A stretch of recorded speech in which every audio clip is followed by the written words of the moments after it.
After a full week of denying that there was a party and even offering an investigation into himself about the party, Mr Johnson has repeatedly said there was no party, that no rules were broken. Now he appears to have ordered an investigation to see if what he was saying was true.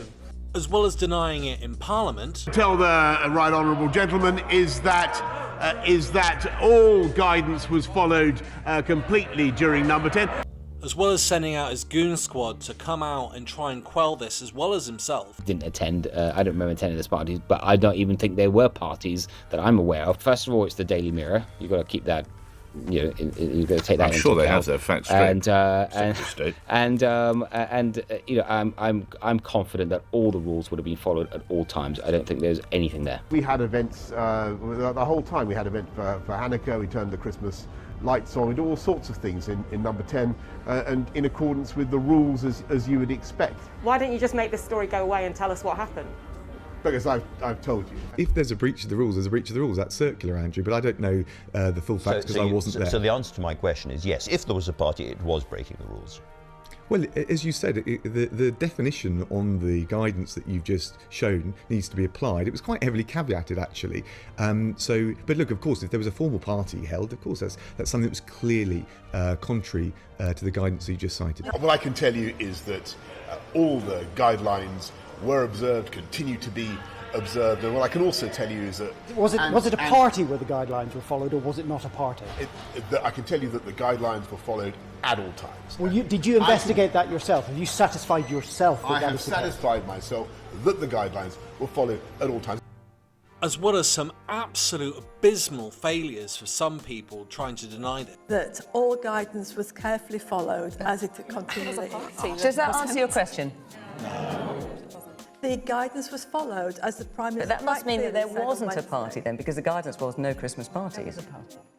Whatever the event was, then So there was an event? I gather that whatever people... I mean, and also this has been just rumour and hearsay, and yeah... I've been assured that no rules were broken, and so that means there's nothing to show.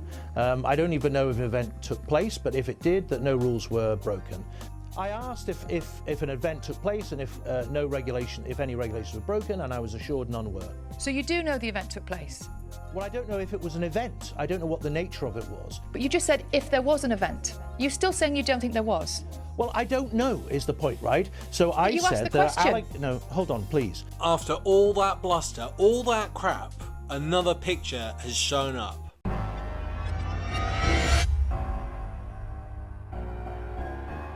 Hey everyone, welcome back. If this is the second video that you're watching, click that subscribe button for more. I honestly feel as if I'm going to miss him for the amount of news stories they have produced for me. It is unreal. So here's Boris in the back garden of 10 Downing Street, having wine and cheese surrounded by people in the middle of lockdown. This is a social event that took place on the 15th of May 2020. Including wine, spirits and pizza inside and outside 10 Downing Street. There's no social distancing and 19 people in that picture all gathered around in groups. And let's be clear, at the time social mixing between households was limited to 2 people. You could only meet outdoors and at a distance of at least 2 meters. In workplaces, guidance said in-person meetings should only take place if absolutely necessary. At the time, schools were still closed as well as pubs and restaurants, with strict controls on social mixing. More people are being allowed to return to their workplaces, but guidance said social distancing of 2 meters should be followed at all times, and only absolutely necessary participants should attend meetings and should maintain a 2-meter separation. Now have a listen to Matt Hancock talking about those rules. We're absolutely clear that you should not leave your home unless it's for one of 4 reasons: for medical reasons, to buy food, to go to work if you can't work at home, or for exercise. And of course I understand how difficult this is, but the problem is that when you go out, it's not only that you might directly interact with somebody closer than 2 meters, it's also that whenever you can spread the virus through touching something which somebody else then touches, or you could pick it up that way. So we're crystal clear in the guidance of what people should and shouldn't do. That guidance is backed up in law. It is not a request. It is a requirement in law, and people need to follow it. And I just say this to the very small minority, as you say, of people who are choosing to flout the guidance. You are putting others' lives at risk. And of course, there's another bunch of Tories, all flouting the rules. This also came out this week. There's Shaun Bailey, who ran for mayor and came second. He could have been mayor of London. He is instead in charge of policing for London, or he's on the commission for policing for London, and he's just quit because he's obviously flouted the rules. He knows what he's done, and he's like, he's always flouting that he's some sort of Christian. They don't lie, they don't steal, they don't cheat, and yet they cheated all of us, lied to all of us about what they were doing during lockdown. Total joke. I was going to go into more detail with Shaun, but I've just seen his apology. It's abysmal, and it's clearly been well crafted to come across without giving away any guilt. I mean, you'll listen to it in a future video. I'll definitely do one because I'm not a fan of Shaun Bailey. And the way he crafted that apology cements the reasons as to why. Pretty horrible stuff. What I will say though is, have a listen to his campaign advert because it's pretty interesting stuff.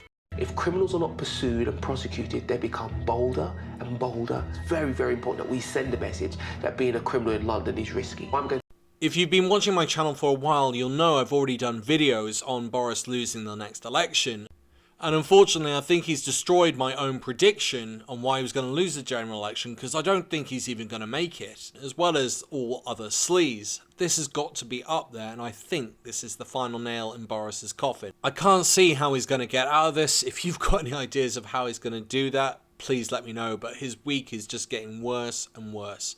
And there's definitely a level of leaks going on here that is almost beyond belief. The security inside 10 Downing Street is a total joke, and someone has clearly got the knives out for Boris. And Boris clearly knows this.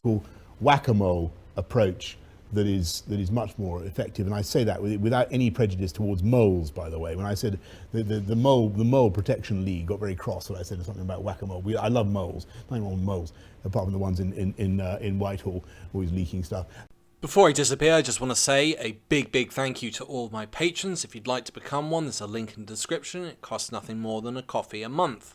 There is a special surprise before you leave, especially as it's Christmas. Check this anti-vaxxer out from the United States, singing one of those Christmas classics. I hope you enjoyed my political observations this week.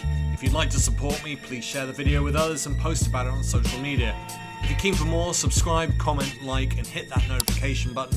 Thanks for listening, and see you next time on Political X.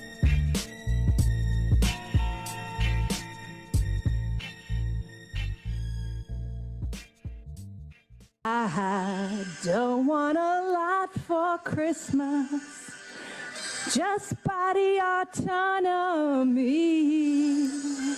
I don't care about the variants because of natural immunity. I just want my freedom now. The Constitution will show us how. Make my dreams come true. In the state of emergency and acknowledge early treatment.